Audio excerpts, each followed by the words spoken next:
Hello दोस्तों, नमस्कार। स्वागत है आपका आपके यूट्यूब चैनल एग्जाम 91 पे। तो दोस्तों देखो, जैसा कि हमारा जो पेपर होगा इलाहाबाद हाई कोर्ट का, उसमें यूपी के भी 2 से 3 क्वेश्चन आपको हर बार देखने को मिलते हैं।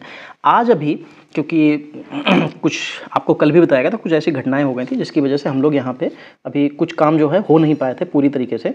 तो आज जो है आपको अभी पूरी तो सीरीज़ नहीं, लेकिन हाँ यूपी का आज आपको सिर्फ एक स्ट्रक्चर बता देते हैं, बेसिक बता देते हैं कि यूपी का बेसिक है क्या और किस तरीके का है। बाकी इसके जो इम्पोर्टेंट पीडीएफ है, इम्पोर्टेंट जो मैं आपको प्रोवाइड करा दूंगा, पीडीएफ का इन द सेंस मतलब वीडियो में प्रोवाइड करा दूंगा कि कौन सी चीज़ कब कब बनी। उत्तर प्रदेश का पूरा सार कम समय में जल्दी आपको करा दिया जाएगा। आधा 1 घंटे का वीडियो होगा, आप उसको देख लेना। उस एक वीडियो में आपका इलाहाबाद हाई कोर्ट में बाहर कुछ भी नहीं जाएगा, ठीक है। चलिए, तो आज तो हम लोग कुछ मामूली सी चीज़ें हैं यूपी की जहाँ से क्वेश्चंस बनते हैं, इनकी कुछ बेसिक चीज़ें हैं, इनको आप आज आपको कराया जाएगा। तो यहाँ पे हम लोग देखेंगे क्या लिखा हुआ है कि उत्तर प्रदेश का नाम क्या है।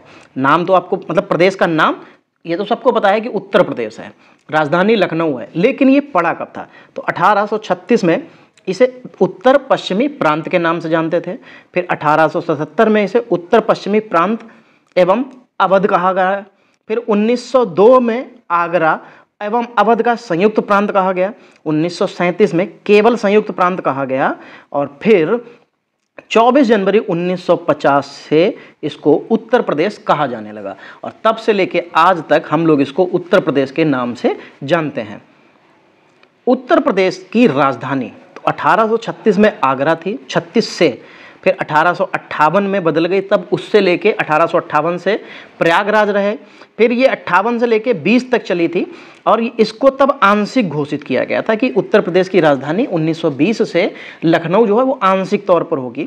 लेकिन 1935 में लखनऊ को पूर्ण रूप से उत्तर प्रदेश की राजधानी घोषित कर दिया गया। ये क्वेश्चन जितने भी मैंने अभी आपको ये दिखाए हैं ना आपकी स्क्रीन पे, ये सारे के सारे पेपर में पूछे गए थे आज तक, सबके सब एक यूपी प्लस तो बहुत बार पूछा है इनको। फिर यूपी उत्तर प्रदेश का नाम से राज्य का गठन कब हुआ? तो 24 जनवरी 1950 को उत्तर प्रदेश नाम से इसका राज्य का गठन हुआ। राज्य का पुनर्गठन यानी कि दोबारा कब बना? तो 1 नवंबर 1956 को ये राज्य दोबारा से बना। तोड़ ताड़ के थोड़ी ना बना, ये मकान थोड़ी ना जो तोड़ के बना देंगे, मतलब कुछ चीज़ों में परिवर्तन करके इसको फिर से पुनर्गठन कर दिया गया। फिर राज्य का जो है विभाजन कब हुआ? तो राज्य का जो विभाजन था वो 9 नवंबर 2000 को 13 जिलों को काट कर उत्तराखंड बनाया गया। 13 जिलों को काट कर उत्तराखंड बनाया गया और ये तब से उत्तराखंड और उत्तर प्रदेश दोनों अलग हो गए, वरना उत्तर प्रदेश एक देश से भी बड़ा था, आज भी है। अब तो जनसंख्या के मामले में देखा जाए तो वो तो वैसे भी अभी भी उत्तर प्रदेश बहुत बड़ा है। चलो, प्रथम जो राजकीय भाषा घोषणा की गई थी कौन सी थी? तो अक्टूबर 1947 में देवनागरी हिंदी को जो है, देवनागरी लिपि थी उसमें जो है हिंदी, उसको जो है मतलब राजकीय भाषा घोषित कर दिया गया था। फिर जो प्रथम राजकीय भाषा सभी कार्यालयों में कब मानी गई अनिवार्य रूप से? तो 26 जनवरी 1968 से जो है हिंदी को प्रथम राजकीय भाषा सभी कार्यालयों में मान लिया गया। द्वितीय राजकीय भाषा मोस्ट इंपॉर्टेंट,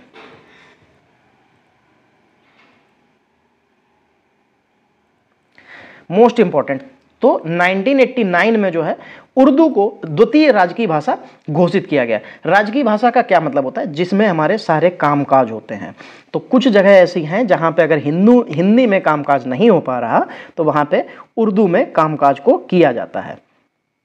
वैसे ऐसी कोई जगह है तो नहीं, लेकिन ऑप्शन है आपके पास। चलो फिर देखो, जो राजकीय पशु है ये कौन सा है? बारहसिंगा है। राजकीय पक्षी कौन सा है? तो सारस एवं क्रोंच जिसको कहा जाता है। राजकीय वृक्ष अशोक है। राजकीय पुष्प जो है वो पलाश या टेंसू जिसको कहते हैं, और ये 4 जनवरी 2011 से बनाया गया था, इससे पहले नहीं था।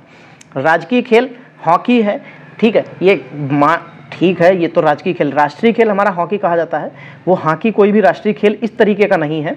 मतलब आपसे अगर कोई पूछे कि भारत का राष्ट्रीय खेल क्या है, तो भारत का राष्ट्रीय खेल कुछ नहीं है, क्योंकि हॉकी की महत्वता जो है वो कम हो रही थी, प्रसिद्धि कम हो रही थी, लोग इंटरेस्ट कम ले रहे थे, तो इसलिए उसको इस नाम से जाना जाने लगा, या उसको एक बुक कहा जाने लगा कि वो हमारा राजकीय त्यौहार है, ठीक है।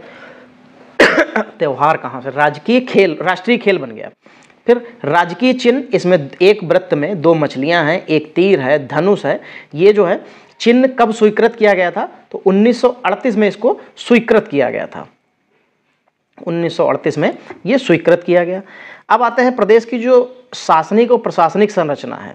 चलिए देखो, राष्ट्रीय राजधानी क्षेत्र यानी कि जैसे एक हमारा राष्ट्रीय राजधानी क्षेत्र है उसको एनसीआर कहते हैं, और ये राष्ट्रीय राजधानी क्षेत्र है तो एनसीआर है ये भी, ठीक। इसमें उत्तर प्रदेश के 8 जिले, अच्छा ये वही सॉरी एक यूपी में भी अपना बनाया जा रहा है, ईसीआर करके शायद बनाया जा रहा है, मुझे एग्जैक्टली अभी नहीं याद आ रहा। तो इसमें जो एनसीआर है राष्ट्रीय राजधानी क्षेत्र, इसके अंतर्गत उत्तर प्रदेश के 8 जिले आते हैं। कौन कौन से? मेरठ, गाजियाबाद, गौतम बुद्ध नगर, बुलंदशहर, हापुड़, मथुरा, हापुड़, मेरठ, बागपत, अच्छा मेरठ तो पहले ही आ चुका था, तो मेरठ, गाजियाबाद, गौतम बुद्ध नगर, बुलंदशहर, हापुड़, बागपत, मुजफ्फरनगर, मुजफ्फरपुर तो बिहार में पहुंच जाएंगे, मुजफ्फरनगर और शामली, ठीक। शामली जो है ये आपका कौन किधर पड़ेगा? शामली बिल्कुल शायद पूर्वी जिला है, शामली शायद पश्चिमी जिला है सबसे। फिर एनसीआर में शामिल करने हेतु प्रस्तावित जिले तो मथुरा, अलीगढ़ और हाथरस, सहारनपुर, इन 4 जिलों को अभी और शामिल करने का प्रस्ताव भेजा गया है, लेकिन अभी ये शामिल नहीं हुए हैं। चलो, अब प्रवासी भारतीयों की समस्या हेतु राज्य में एनआरआई विभाग का गठन कब किया गया? तो 18 जुलाई 2014 को इसका गठन किया गया। किसका? एनआरआई विभाग का।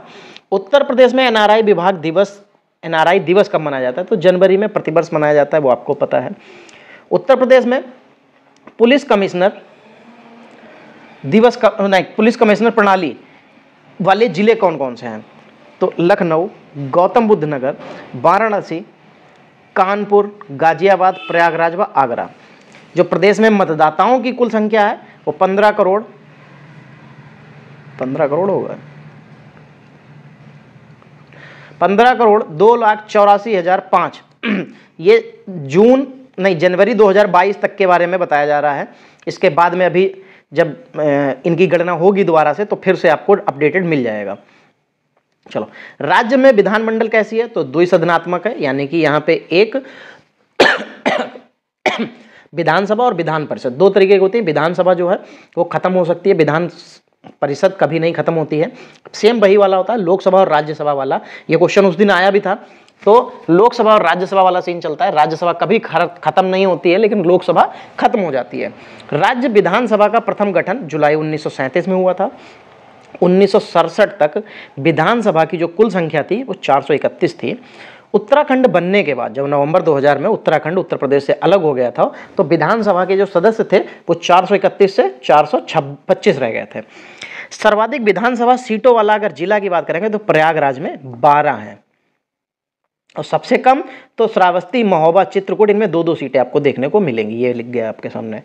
विधान परिषद का जो गठन वो 1937 में, और 1937 में अनवरत।